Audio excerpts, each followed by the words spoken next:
Hello everyone and very welcome to this webinar in relation to the MA Child, Youth and Community. I'd like to introduce myself and my colleagues first.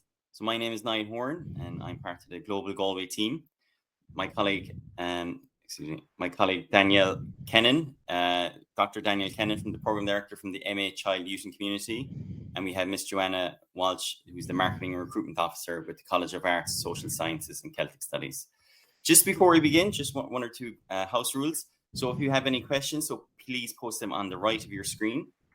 If we can't answer any of the questions today, we will revert back to you at a future date. This is being recorded, so if there's any part you missed or if there's any part you want to rewatch again, we will be sending out this recording on the Ambassador platform again. So first off, I'd like to pass you over to my colleague, Johanna. Lovely. Thanks a million, Niall, and a warm welcome to everyone that's joining us today. It's a nice day here in Galway, so greetings from Galway. I'm going to do a brief introduction to the university and then we'll pass over to Dr. Danielle Kennan for an introduction to the programme. So the University of Galway was established in 1845, so we've a long tradition of teaching and research and learning. And then this programme sits within one of the four colleges, and that is the College of Arts, Social Sciences and Celtic Studies. It's the largest college. We would say the best, with the largest array of programs. And then, yes, just to give a sense then of the location of the university. So we're very fortunate to have a very central location in the city of Galway. So if you like, given that the university was established back in 1845, the city has developed around it, if you like. So what was once a greenfield site is where the quadrangle sits now, and our campus has developed all around that with the city here in the background. So it's a very scenic riverside campus location with the city centre just around 10 minutes away. So our students benefit from having all of these facilities and excellent teaching and research facilities really just on the doorstep. And of course there's on-campus accommodation. And then in terms of where we sit in the world, so if we look to the world university global rankings, we're in the top 2% of universities in the world, at the top 100 within Europe. And that's in accordance with the QS World University Rankings. We have 19,000 students, 18% of which are international, and our degrees are highly recognised around the world. Hence, we attract these students from all over the world to come and study at University of Galway. And I think one of the things that underpins Galway and the University of Galway is that strong research element. So we have within Ireland, it's a triple helix, if you like. We have the government welcoming all of these industries and creating a good environment for them in Ireland. We have the higher education system providing suitably qualified graduates and also that research, and of course all of these companies developing their headquarters in Galway, making it an excellent environment. And of course international students can stay on. We have a 2-year stay back, so postgraduate students can stay on to study for 2 years post-graduation. Then, where is Galway? So international students would generally land into Dublin. So if you take it in terms of the capital city, it's three hours by bus, situated over on the scenic west coast. It's actually a famous touring route known as the Wild Atlantic Way. It's a city of festivals, culture and the arts. So it was the European Capital of Culture in 2020. It's been designated a UNESCO City of Film, and indeed we have had filmmakers on the campus last summer, and we have an international film flat also. And then in terms of the student experience, we're recognised within the world's best study cities in the top 10 worldwide, and actually we were the top for student friendliness, and that was in accordance with the campusadvisor.com. So students that are joining us from around the world, just to highlight that we do have a support team overseas to help you on your way in terms of visa assistance and advice. So just to highlight their locations around the world, we have Cecilia in the US, we have Alejandro in Mexico, we have Amika in Nigeria, and we do have representatives to join us in MENA. We have 2 representatives based in Delhi in India. We have Alex in China and Lei in Malaysia. So now, just to pass you over to Dr. Danielle Kennan to introduce the MA Child, Youth and Community. Thank you, Johanna. Thank you for that introduction. And so I think you're well situated now that we're here in Galway. But just to situate you a little bit further, we're within the School of Political Science and Sociology within the university, and within that school we sit within the discipline of Applied Social Science, and we're very proud within that discipline that we have the UNESCO Child and Family Research Centre, which is the centre that I'm part of, and wherein where this program was developed. So I hope that situates you well, and a very warm welcome to all of those who've registered for this event. It's lovely to see such a lovely mix from Ireland and from around the world. And so my role today is then to really just give you a quick overview of the program. I'll go through a number of slides, and then would really welcome any further questions that you may have. So we are a program, is that the MA Child, Youth and Community, obviously it's designed to prepare students to further their career, or to enter into a career of working with children, youth and the community. And if you go ahead there, Johanna, it's I wanted to draw your attention to the fact that we almost have this tagline, program planning and evaluation, because that's the core focus of the program. And why do we have that core focus on program planning and evaluation? I mean, supposed to put that in context, or to give you the rationale for that, is that really over the past 10 to 15 years, professionals have been who are involved in the delivery of services to children, young people, to communities, are increasingly required to provide scientific, robust evidence measuring the social impact of their interventions. And because demonstrating evidence of the impact of their social interventions is really key to securing funding and to be accountable for the outcomes that they're achieving. And this is not just in an Irish context, of course, international donors and so on. They now expect that evidence of what they're achieving, evidence of outcomes, and it's really key, as I said, to secure that funding. Because when we think about a good planning combined with good monitoring and evaluation, is really key to improving program outcomes. So please move forward, Johanna. So just to introduce that a little bit further, that focus on program evaluation. What is program evaluation? And just drawing on the UNDP handbook, we can see that evaluation is a rigorous and independent assessment of either completed or ongoing activities to determine the extent to which a program is achieving its stated outcomes. And go ahead. Also, just to introduce you to what is program planning. Again, drawn on the UNDP handbook, it's the process of setting goals, of developing strategies, and then outlining the implementation arrangements and allocating resources to actually achieve those programs that we are delivering in the context of children, youth, and communities. And what I'm trying to depict to you here in this little cartoon on the right is that, if you think about it, if we're always busy, moving forward, and we don't step back and actually engage in really rigorous and well-informed planning, then we run the risk of going nowhere and of not achieving those intended outcomes that we're committed to achieving. So go ahead. So how do we do all this? Well, we do it through achieving a number of objectives which that underpin our program. So given what I've just spoken to you about, you won't be surprised to hear that the first program objective is to really equip students with both the theoretical knowledge, but also the practical skills in program planning, monitoring and evaluation. We also support students then to critically explore new lines of research and to use research evidence in their practice. And then, of course, because human rights and culturally sensitive practices are so crucial to working in the field of children, youth and communities, we also seek to develop students' capacity to design and deliver human rights-based and culturally sensitive programs and services. I'll go ahead. We also support students and enable them to develop as leaders within the field, to enhance their broad range of transferable skills, including communication skills, innovative thinking. And then we provide students also with professional experience and networking opportunities. And I suppose there's two modules in particular when we think about providing students with professional experience and networking opportunities. There's two modules in particular that come to mind.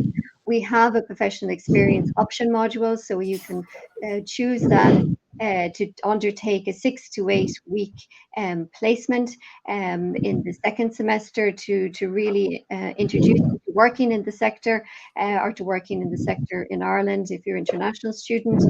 But we also lots of opportunities for networking, both by being part of our research centre, being part of our school here, but also we arrange a dedicated field trip every year to Brussels.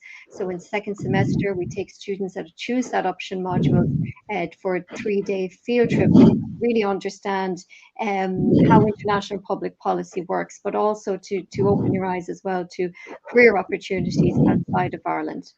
So please go ahead, Amy. So this is, I've just put up for you here the modules that you'll undertake as part of the program.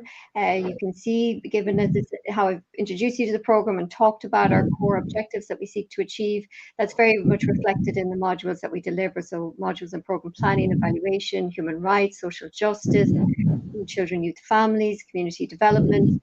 And then we also have given that strong emphasis as well on evidence-based practice, we'd like our students to come away from the program with strong research skills. We have a number of research dedicated modules also. And then you can see on the right-hand side there the different option modules that are available to you, and you will select 15 ECTs of option modules over the course of the 1-year full-time program or 2-year part-time program. Please go ahead.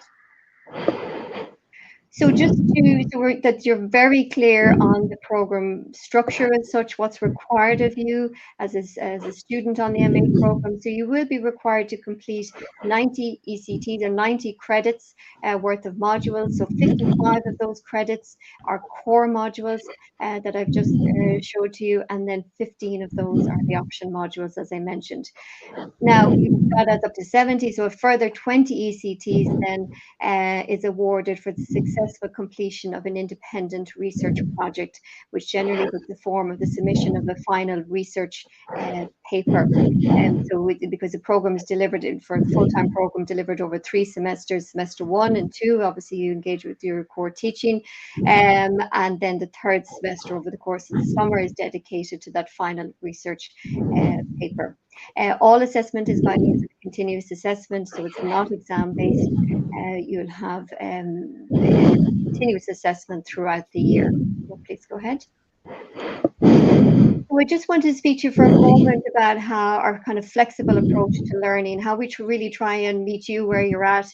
So we do offer a 1-year full-time program, but for those of you that are working already in the field or working in other jobs and trying to transition into this sector, the child, youth and community sector, you may be more interested in the part-time program. So it's a 2-year part-time program. We also have a 1-year full-time postgraduate diploma, if that's what you're looking for.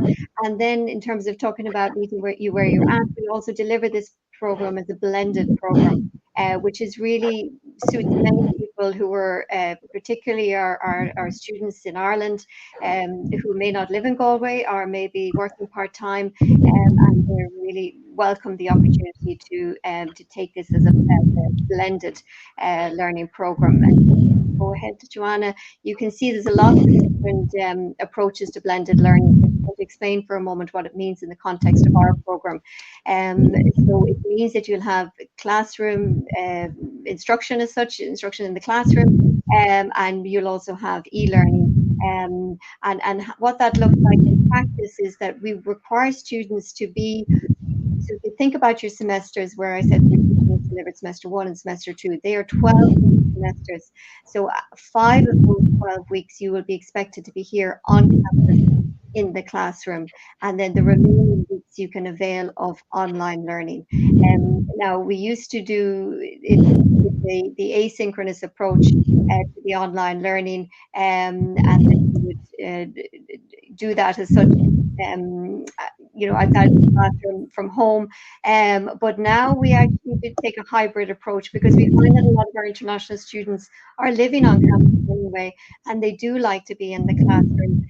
So we now deliver all our classes classroom, but offer that hybrid approach so that students that have chosen this program because of its blended nature can't attend campus every week, can avail of online learning and joining the classroom online during the weeks outside those 5 or 4 weeks where you are required to be here. Okay, go ahead. I've just given you an example of a timetable for semester 1, just to give you a flavour of what the timetable looks like. So you can see from this, just at a broad look, the teaching is delivered midweek across Tuesdays, Wednesdays and Thursdays in semester 1. It's actually mostly on Wednesdays in semester 2, but semester 2, it depends on your option modules. You do your option modules in semester 2. You can see there in just the kind of the second bullet point down on the right hand side that you can see how the 5 weeks of on-campus learning where you're required to be on campus, it's spread across week 1, 3, 7, 9 and 12. And then the intervening weeks, as I said, you can join the classroom online. So hopefully that just gives you a flavour of the timetable that we would generally have for semester 1 period. You can see there's a reasonable amount of time in the classroom across Tuesday, Wednesdays and Thursdays, but outside of your class time also there's obviously, it's a busy year if you're doing the full-time masters. It's you've a lot of studying, a lot of assignments, a lot of preparing for class, engaging with core readings and so on. Okay, go ahead. So just a couple of things to finish up. So I can be very clear with you, who is the program designed for. So it is designed for professionals already working in the community sector, the public sector. You may already be working but want to upskill, want to add value to your existing qualification, and maybe particularly upskill in terms of, gain that skill set around program planning and evaluation, and really allow you to roles in your career. Or you may just have a particular expertise or knowledge of child, youth and families from your undergraduate degree, or you may want to bridge, use this MA to bridge into working in that sector, and so it's well designed for you as well. And if you go ahead, Johanna, I'll just show you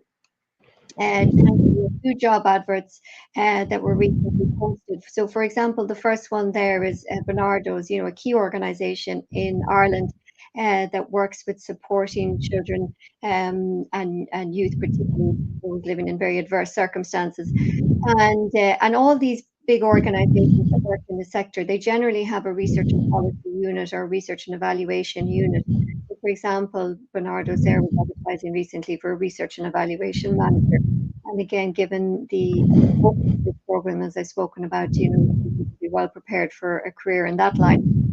The second one was where, again, our students will generally go into research and evaluation work, go into youth work or community development work, and this job advert was just posted there a couple of weeks ago for a youth worker in Ireland, but you can see I've underlined at the bottom, it talks about the importance of the youth worker obviously having the practical skills to work with youth, but also having skills around program planning and evaluation, and being able to understand logic models and so on, which is all of what we cover within the program. So you can go ahead. Also, well, why us? There is, other programs as well within the sector, but I think with what we really offer, which is unique, is that we're based within a flag research centre, the UNESCO Child and Family Research Centre. As I mentioned, we're being recognised by UNESCO for our work and our research within this field, and we're closely affiliated with them. We're also based within this institute, which you have a picture of here at the top. This is where a lot of your classes will be. It's a flagship institute for applied social science research within the university, the Life Course and Society.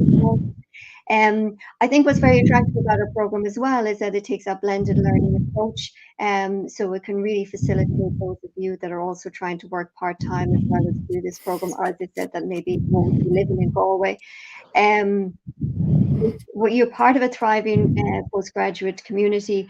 As I said, we're within the School of Political Science and Sociology. That's a very big school within the college. And so we have a number of MA programs that we deliver within the school, and you're part of that wider postgraduate community, which students really enjoy as well. And then lastly, just to say to you, the program, we do try to ensure that it's very much aligned with the needs of the sector, that we're giving you the skill sets that are required to go on into the jobs that you will want to avail of post this master's. Go ahead. I'm just giving you 2 testimonials there. I'll let you read them yourself. The first one there is from a graduate in 2022, and she went on to a career in research and works with us here in the centre. And then the second graduate as well from 2023. You can read his words there. He went on to a career in youth work, and we have other testimonials as well on our website. Okay, so go ahead. That's it from me. The overview. If you have any questions, please do ask. But I hope that's given you a good flavor of the program. Hopefully, it's answered many of your questions already. And I've left my email address there. Of course, it's online also, because I would be very happy for you to reach out to me and ask further questions. And anything that I can help you. It's a big decision. We recognize that and we appreciate that. It's a big commitment, it's a big decision, and you need to make sure it's the right decision for you. So I see a big part of my job as engaging with prospective emails and a quick call at any point to support you with that decision. So thank you. That's great. Thanks a million, Danielle. That's very insightful. Great to hear all about the programme. We have one question which we'll pick up on, and I can happily assist with that. And then we might discuss a bit further some of the topics that were presented.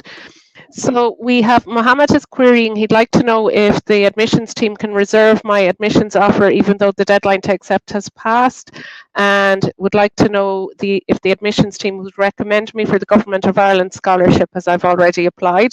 Well, I guess, Danielle, over to you. I'm sure it will be possible to reopen an offer for a student if the deadline to accept has passed. Is that okay with you, Danielle? Yeah, absolutely. We do get that inquiry from students sometimes because they don't necessarily know if they've been successful with their scholarship application or not. So it does require me sending an email on behalf of the student to the admissions team to request that extension. And I'm generally very happy to do that because it's very obviously legitimate reasons if you're waiting to hear on a scholarship. In terms of the second part of that question, whether the university can recommend them for the scholarship, I'm not familiar with that happening previously. I can pick up on that, Danielle. Yeah. So I guess just to outline, it is a fairly competitive process. So the Government of Ireland scholarship is a fully funded opportunity, if you like, with a full tuition fee waiver and a stipend to cover living expenses. A stipend, I think, in the region of €10,000 paid per semester. So what happens is all of the applications will be collated. If there is an opportunity for us to give insights to the shortlist, we will do that, of course. Generally speaking, there's 2 components in the assessment of a Government of Ireland scholarship application. One side is we would look at the academics. Is the GPA equivalent to a 2.111, so it will come into play. But also very important is the quality of the personal statement that comes through for the Government of Ireland scholarship. That is very closely monitored. So within the university, we can make recommendations, but ultimately it's the Government of Ireland or the HEA that distribute that scholarship, and they will hold the final decision. So all we can say is best of luck with that scholarship application, but we'll do our best to support you as much as possible. And we actually have a dedicated admissions person, Natalie, within the College of Arts, Social Sciences and Celtic Study. So by all means, reach out to us and we can help and extend off the offer if needs be. The good news is we also hope to unveil our own, so the College of Arts, Social Sciences and Celtic Studies scholarships. And we hope to offer in the region from a €2,000 tuition fee waiver possibly up to €10,000 off the tuition fees. So keep an eye on our websites, and indeed once that scholarship offering is unveiled, we will send comms out to students to keep them informed. So if the GOI doesn't work out, that will be good too as a backup option, Danielle. So just to make students aware of that will be unveiled hopefully pretty soon. And you'll find the information on the fees and finance section of the Global Galway website. So just to pick up on that. Okay, so hopefully that satisfies that query, and hopefully there'll be more good news to come on that. So then just to come back to the presentation, I suppose something of interest to students, for example, that are joining from outside of Ireland, could you give us some more insights into the types of positions and where the graduates have taken up positions, Danielle? Yeah, sure. So some, as I said, some of them will have gone into a lot of, so a number of the students are interested in youth work, and will do a youth work placement while they're here. So we have a very close partnership since the founding of the centre with Foróige, which is a national youth development organisation here in Ireland. So they will go on, they may avail of the professional experience module, get some placement experience with Foróige, and then go on into youth work positions there or elsewhere afterwards. A couple of the students have been very interested in research careers within the child, youth and community sector. So one of our graduates from India last year went on into a research position with our a fellow university here in Galway, and so she now works within another university in Galway, but as a researcher. And then the other type of career would often be within the community development sector, so within community organisations that are on the ground working with members of the community. Again, we would work very closely with very close partnerships with family resource centres here in the west of Ireland and elsewhere, with community partnership organisations. And again, they might avail of the professional experience within those, as part of that module, avail of opportunities to begin to work in that sector, to network in that sector, and then go into related jobs afterwards. Yeah, I guess, yeah, that's fantastic. The professional experience aspect is great, really, because it opens the door, if you like. I guess it gives the students that introduction. So at what point does that happen? Can all students avail of that, or how are the placements allocated? Not all students have to undertake it. I mean, many students have come to us already with experience in the field and wouldn't necessarily want to avail of it. So it is an option module. It's 10 ECT, so 10 credits. So you could choose it as part, in total, you recall, you have to choose 15 credits of option modules. So you could 10 of those could go towards a professional experience module. And you do that professional experience just at the end of the teaching period of semester 2.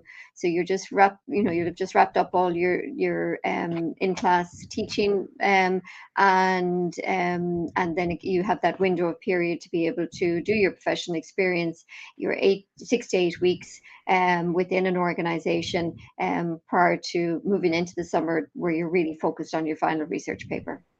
Perfect, that's great. And I suppose just to highlight to students that maybe aren't familiar with the university, we do have an excellent career development centre. So there's constant events, jobs fairs on there, but there's a good support structure in terms of building your CV, enhancing your employability, getting prepared for interviews. So it's a great services there that students can avail of, just to add that bit more confidence in terms of searching for opportunities and preparing for interviews. Okay, so what advice would you have, Danielle, for students that have applied? So if you applied, well, that's great. You're probably already very, it's the program for you, or at least hopefully that's clear for you now after watching this webinar or being here today. So, I mean, I suppose we will, if you've applied, it's about thinking ahead to September and getting yourself ready, in terms of, because as we've talked about, ready for that commitment to be able to dedicate time to both being here on campus as well as all the study involved. But it's such what's the word, a privilege, to be able to come back to education too, or to continue education for some people, to take that time out and dedicate it to learning. So I hope you're looking forward to it, that you're enthusiastic about it. As I said, create that space that you can give it your best shot. And then, of course, the practical stuff, if you don't already live in Galway, maybe if you're coming from abroad, if you're moving to Galway, even from within Ireland, you just really need to get your ducks in order in terms of the practical things of, starting to engage with the University Accommodation Office and other sources you have to secure accommodation here in Galway, and to familiarise yourself with the city and so on. Perfect. Yeah, it is a popular city, as I've mentioned there in the initial presentation, in terms of festivals. It's also a very popular tourist destination. So there's plenty to see and do. A lively city enough. But I guess just to highlight that there are good supports also in terms of pre-departure. So we have the overseas representatives, and of course Global Galway will have a series of pre-departure advice webinars. The Student Ambassador platform is an excellent source of information. There's various webinars or streams available there, but also you can connect with the students that are currently studying on campus to get some further insights. One last question I have, Danielle, that piqued my interest. The international field trip, what would a day on the field trip look like? Yeah, it's very interesting. As staff members, we always love to go on it as well. They're full days and extremely interesting days. So for example, the first day that you will go and visit the European institutions. So visit the European Parliament, visit members of Parliament. Members of Parliament will come and speak with our students. We also visit the other, sort of varies from year to year, but also maybe the European Commission or the European External Action Service. So various different institutions will visit in that first day and get a real sense of how these European institutions work, and how public policy is made at that international level. And then we will end the day with a networking event. We're hosted by the Irish Embassy within Brussels, and we bring in speakers to meet with the students to talk about their lives and their careers within Brussels, and to encourage students to think about future careers, not only in Ireland, but also in Europe and in Brussels, and to help them to join the dots in terms of how that actually does become feasible. So we have a lovely evening event then to wrap up the first day, hosted by the Irish Embassy in Brussels. Fantastic. So I guess it's just an example of the supports or the networks that are there, not just the UNESCO Centre and all of the strong networks there, but to have those connections over to facilitate those field trips. Mm-hmm. Okay, there's one other question, Niall, and I'm just getting the top of it. Further examples of work placements, I think it is. Bear with me now, and I'll scroll down here. So sorry, Joanna, I think there's two questions. So I think Surya Sagar asked initially about internships, if there's any internships after the course is completed. So no, we don't facilitate internships after the course is completed. Of course, we're always there to help you make connections and contacts with potential internship providers as such, but we don't run internships ourselves. Sorry, that was that question. Yeah, there was another one.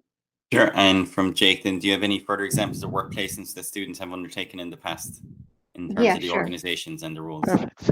Yeah. And that was from Jake, was it? Yeah, so Jake, you might be familiar with things like the family resource centres, which obviously we would have a number in the city of Galway. So students would have been placed in family resource centres. They've been placed in organisations like Galway City Partnership, which is a core community development organisation here in Galway. Placements with Feroiga and National Youth Work Ireland, the two main youth development organisations in Ireland. So they would be some of the main placement providers, but then we work with the students in terms of their interests as well. So I was just working with one of our international students just before this call, who is interested in the guardian ad litem system we have in Ireland, which is about ensuring young people's voice is heard in welfare arrangements. And so we're looking to place her within the guardian ad litem service in April and May. So that wouldn't be a normal placement for us, but again, we will work with students in terms of their particular interests, and we have many contacts. Our centre has been up, and the research centre that I'm part of, that this master's is part of, been up and running a long time. So we have lots of contacts nationally, and we have had students like, sorry to mention quickly, give a minute. Last year, one of the students was placed in Brussels in Eurochild. Eurochild is a network age, it's an umbrella organization for all organizations across Europe working to improve the rights and welfare of children and young people. She stayed on after a field trip in Brussels and worked with Eurochild for 6 months. Yeah, perfect. And I guess then PhD opportunities as well. I think at present the Hardiman Scholarship has been advertised. So have you had students going on to do PhDs, Danielle? Yes, yeah, and within our centre we have the PhD in Child and Youth Research. It's a structured PhD program in Child and Youth Research. So we're always delighted to see students go on, those that want to continue research or move into research careers or into academia, that they will continue on to do the structured PhD in Child and Youth Research. Absolutely fantastic. So I think we've picked up on everything. Thanks a million, Danielle, for giving your time so generously. I hope this was very helpful for students, and the recording is available from the Student Ambassador platform. We're here to help as well. So thank you for that, and thanks to Niall for facilitating, and of course for all of the students that joined us today. So I think that's all for now. Take care. Bye, everyone. Thank you. Bye-bye. Bye-bye.